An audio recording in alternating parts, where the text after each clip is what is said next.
পশ্চিমবঙ্গে আবার একটা নতুন প্রকল্পের ওয়েবসাইট চালু করা হলো এবং সমস্ত তথ্য কিন্তু আবার উল্লেখ করে দেওয়া হয়েছে এই পেনশনের জন্য।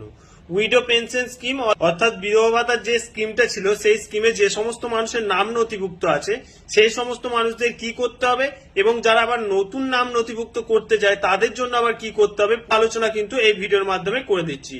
এবং সকলকে জানিয়ে রাখি, পশ্চিমবঙ্গের প্রত্যেকটা স্কিমের জন্য ওয়েবসাইট কিন্তু আলাদা আলাদা করে চালু করে দেওয়া হচ্ছে। তাই প্রত্যেকটা স্কিমের জন্য তোমরা যে কোনো স্কিম দেখার জন্য প্রত্যেকটা নতুন নতুন ওয়েবসাইটে কিন্তু তোমাদেরকে এসে ভিজিট করতে হবে। প্রথমেই দেখে নাও এই প্রকল্পের নাম নথিভুক্ত করার জন্য তোমাদের রিকোয়ার্ড ডকুমেন্ট গুলো কি কি রয়েছে। Self attested copy of Aadhaar card, copy of ration card, of voter card, copy of disability certificate অর্থাৎ পিকআপ সার্টিফিকেট যদি থেকে থাকে অবশ্যই সাবমিট করবে।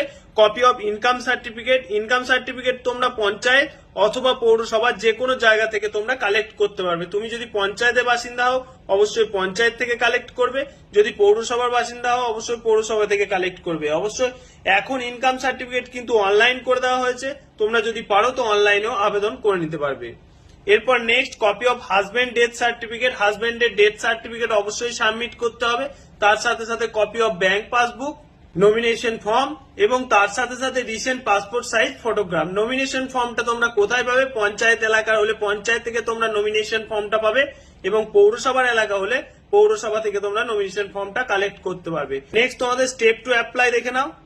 তোমাদের অ্যাপ্লিকেশনের স্টেপটা হচ্ছে তোমাদেরকে ওয়েস্ট বেঙ্গলের ওয়েবসাইট থেকে যে ওয়েবসাইট চালু করা হয়েছে এই ওয়েবসাইট থেকে অফলাইন ফর্ম ডাউনলোড করতে হবে। শহরের বাসিন্দা হয় তাদেরকে সাব ডিভিশন অফিসার অর্থাৎ এসডিও অফিসে জমা করতে হবে এবং গ্রামের মানুষ হলে বিডিও অফিসে জমা করতে হবে।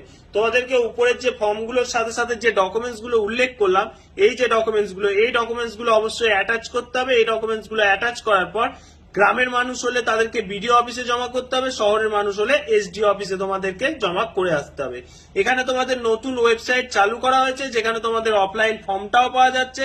তাই সকলে যারা এবার নতুন ভাবে আবেদন করবে তাদের জন্য অবশ্যই এই কাজটা করে রাখতে হবে। এবং যে সমস্ত মানুষের